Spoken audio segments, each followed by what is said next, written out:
Hey, Greg. Hey. Hey, I saw that Spikenard was on the newsletter. Mhm. I'm wondering if Spikenard ointment would be okay for the scalp. Spikenard ointment for the scalp.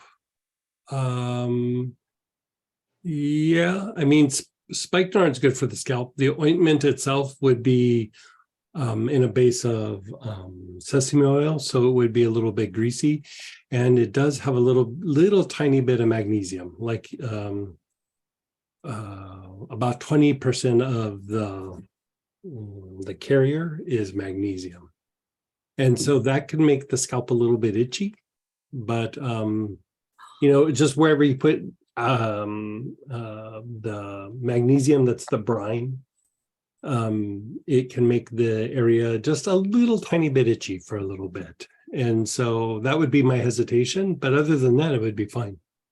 The reason I'm asking, I have psoriasis on the scalp. Uh-huh. And it's pretty bad right now. I know it's stress related. Sure. And I've been doing some research, and I'm pretty sure it's diet also related. Yeah, I mean, it's autoimmune, so it could be all kinds of triggers that it could be diet, it could be stress, could be the thymus is hyper reactive or hyper reactive is the best way to say it. And so the thymus helps to regulate how the immune system functions towards the body. And so sometimes that could be a little bit of an issue too. Parsley topically can be helpful for psoriasis. Spikenard can. There was a couple of cases where I think it was fir balsam, just regular plain old fir balsam actually knocked a couple of cases out. It really kind of goes more into remission. It doesn't really just completely go away, but the thing with spikenard is it's very balancing to the skin, and when you're looking at psoriasis, it is an overproduction of skin cells. And so in theory, spikenard is one of the better choices for treating that. You can put it on the scalp. Sometimes you'll get it on different spots, especially in the back. But it can really pop up anywhere. And you can put spikenard on the areas neat, or in this case, in a little bit of a carrier oil, or if you wanted to break it down, you could also use a little bit of aloe vera to do it.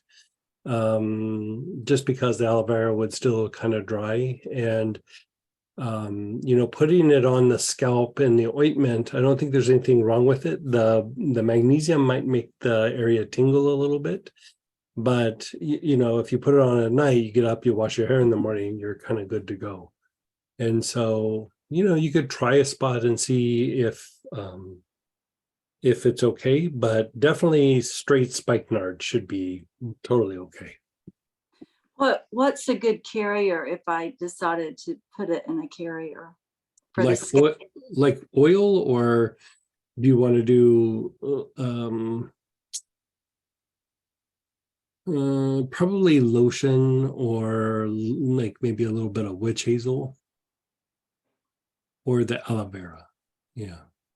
Is there an oil that would be? Oh, any of the oils would work. It's going to make everything greasy. It's going to be the same thing. So, I mean, really there, you could go sesame, you could go almond, you could go rosehip oil, you could go tamanu, you could go kalahari, any of them would work.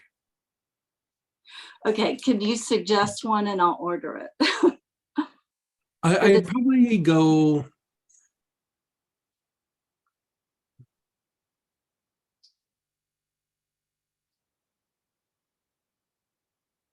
Because I put it on at night. Yeah.